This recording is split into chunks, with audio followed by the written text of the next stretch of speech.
For all his fame and celebration, William Shakespeare remains a mysterious figure with regards to personal history. There are just two primary sources for information on the bard, his works, and various legal and church documents that have survived from Elizabethan times.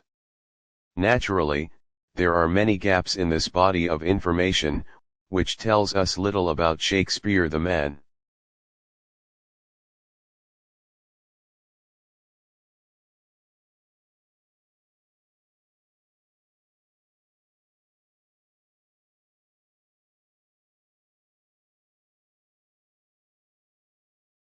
Well, in 2004 we integrated ticketing in Southeast Queensland, so we introduced a paper ticket that allowed you to travel across all the three modes in Southeast Queensland, so bus, train, and ferry. And the second stage of integrated ticketing is the introduction of a smart card, and the smart card will enable people to store value, so to put value on the card, and then to use the card for traveling around the system.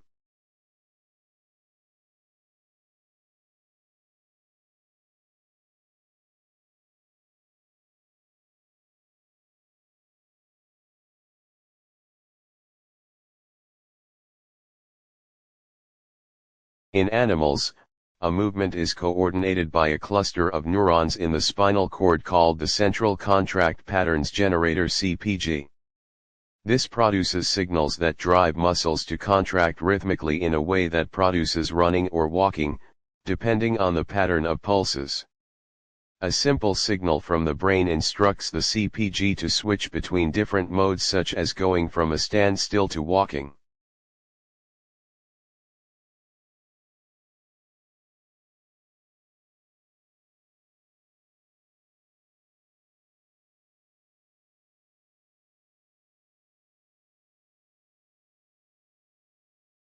For many years, the favorite horror story about abrupt climate change was that a shift in ocean currents could radically cool Europe's climate. These currents, called the overturning circulation, bring warm water and warm temperatures north from the equator to Europe.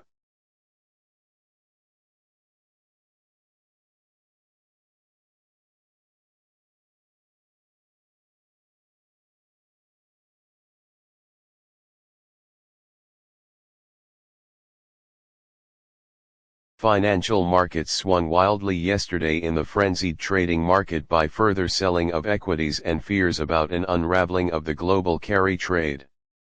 At the same time, trading in the US and European credit markets were exceptionally heavy for a third consecutive day.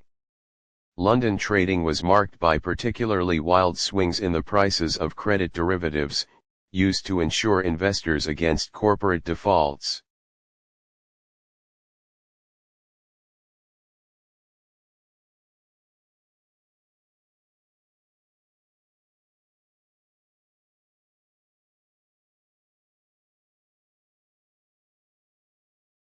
Dave Hackenberg, a beekeeper since 1962, can usually tell what killed his bees just by looking at them. If they're lying on the ground in front of a hive, it's probably pesticides, he says. If the bees are deformed and wingless, it's probably vampire mites. But last fall, Hackenberg saw something he had never seen before. Thousands of his bee colonies simply disappeared. He was in Florida at the time, pulling the lids off some of his commercial hives. To his horror, they were all empty.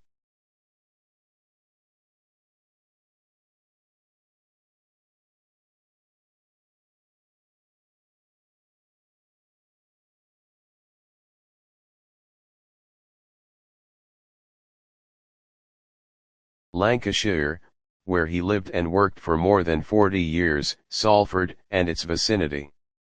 Lowry is famous for painting scenes of life in the industrial districts of northwest England in the mid-20th century.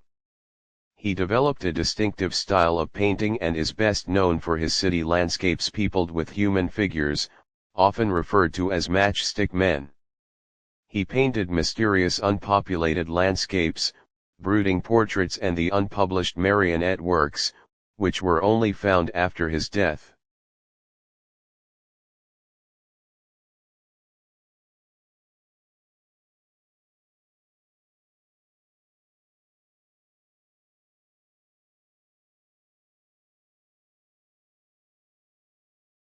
Now that the story's been scratched, it is only part of contingency planning. But it was a symptom of the dramatic turn of events in South Australia, and it flushed out other remarks from water academics and people like Tim Flannery, indicating that things were really much worse than had been foreshadowed, even earlier this year. So is Adelaide, let alone some whole regions of South Australia, in serious bother considering that the vast amount of its drinking water comes from the beleaguered Murray, something many of us outside the state may not have quite realized. Is their predicament something we have to face up to as a nation?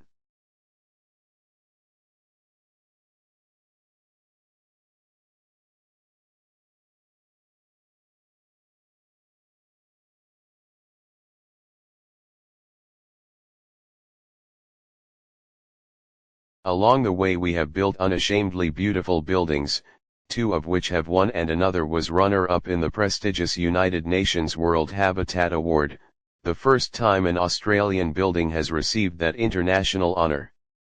We rely on older concepts of Australian architecture that are heavily influenced by the bush. All residents have private verandas which allow them to socialize outdoors and also create some defensible space between their bedrooms and public areas. We use a lot of natural and soft materials to build beautiful landscape gardens.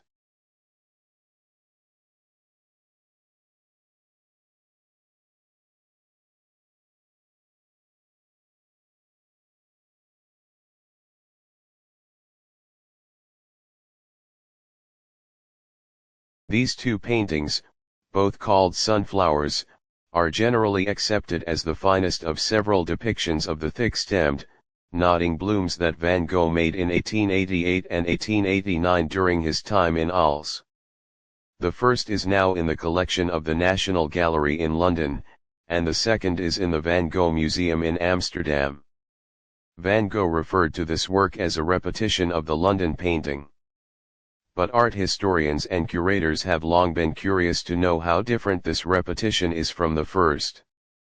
Should it be considered a copy, an independent artwork, or something in between? An extensive research project conducted over the past 3 years by conservation experts at both the National Gallery and the Van Gogh Museum has concluded that the second painting was not intended as an exact copy of the original example, said Ella Hendricks, a professor of conservation and restoration at the University of Amsterdam, who was the lead researcher on the project.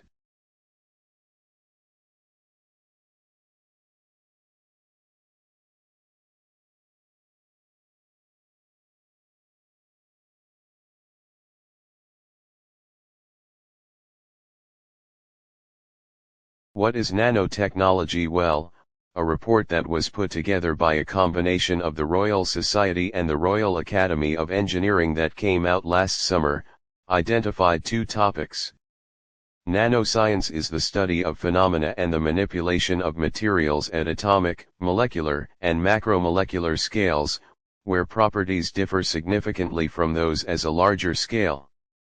Nanotechnologies are the design, characterization, production, and application of structures, devices and systems by controlling shape and size at the nanometer scale.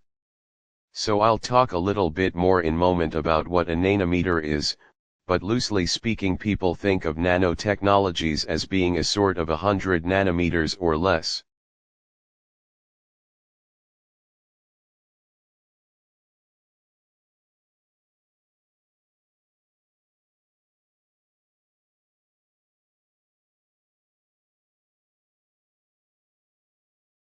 Rebuilding carbon-rich agricultural soils is the only real productive permanent solution to taking excess carbon dioxide from the atmosphere.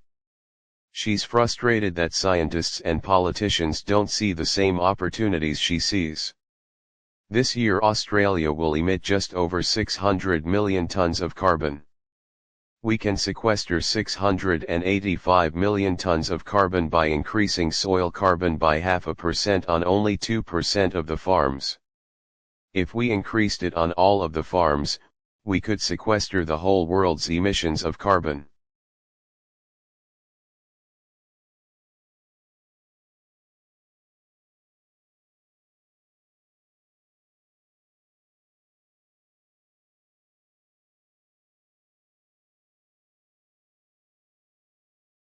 There are some 250 million cars in America, 250 million cars in the country with just over 300 million people. And most of those vehicles, of course, are gas-powered. This poses a huge challenge given the limited supplies of oil and the growing urgency of the global warming crisis. But there is good news, according to our guests today. And that is we have the know-how and the technology to build sleek, fast automobiles that don't use gasoline. These vehicles of tomorrow are powered by hydrogen, electricity, biofuels, and digital technology. And they already exist.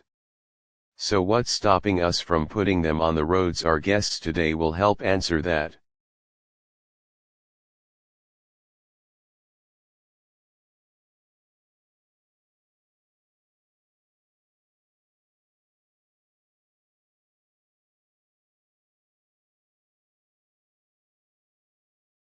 Also, malaria is something that is a very complex disease with this complex life cycle.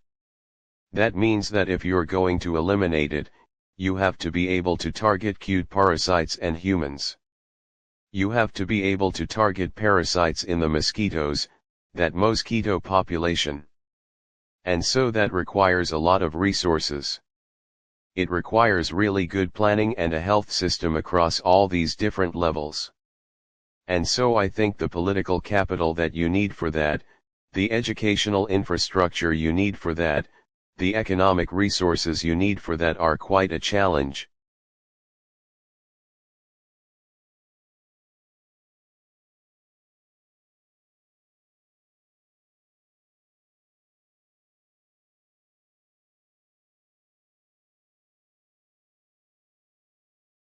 Dogs aren't just man's best friend. Previous studies have shown that kids with dogs are less likely to develop asthma.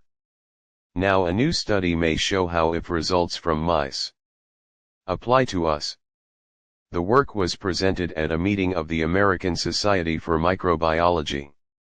The study tests what's called the hygiene hypothesis. The idea is that extreme cleanliness may actually promote disease later on. Researchers collected dust from homes that had a dog. They fed that house dust to mice. They then infected the mice with a common childhood infection called respiratory syncytial virus or RSV.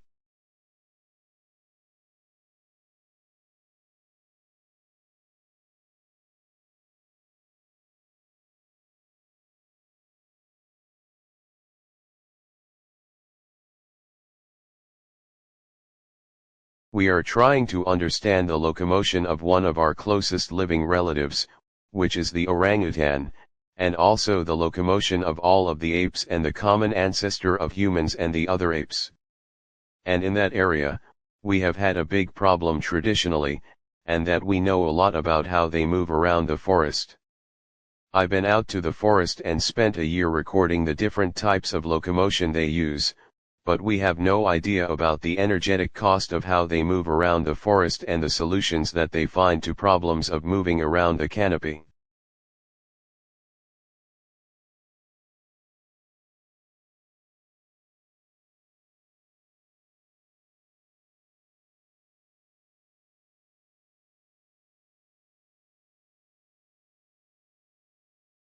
I'm going to argue that the tremendous increases in productivity that we associate with the Industrial Revolution originate not so much from changes in science or technology or new inventions, where England was far from unique, as from changes in attitudes towards morality, towards what constituted the good.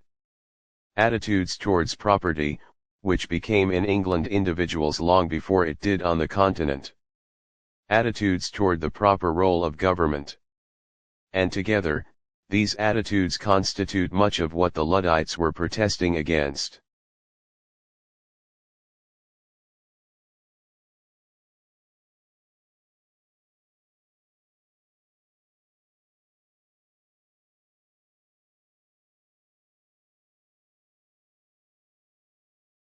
Lead-in time is the amount of time that elapses between a business placing an order with a supplier for more stock or raw materials and the delivery of the goods to the business.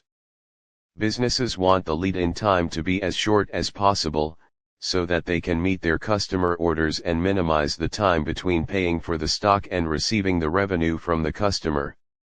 However, this may not happen due to a number of factors, such as delays in the supplier receiving the order, or the breakdown of the supplier's lorries delivering the stock to the business.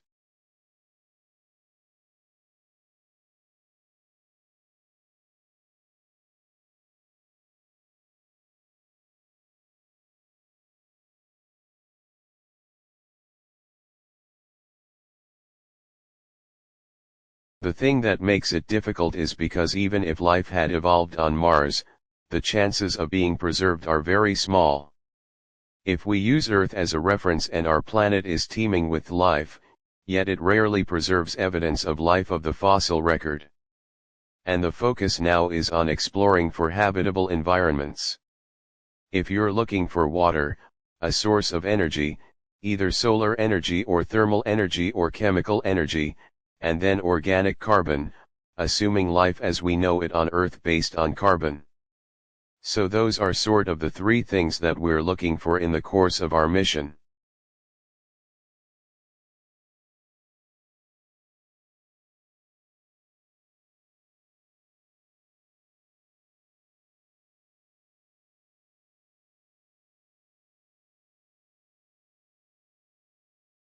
Green chemistry is a concept designed to develop technologies which allow chemistry to be practiced with minimal damage to the environment or in an environmentally compatible way.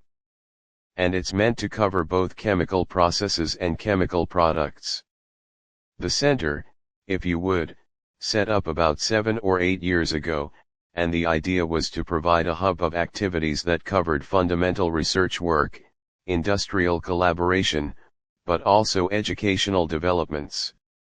So we work with schools and on public understanding projects as well, and also networking. So we network out to well over 1,000 people around the globe.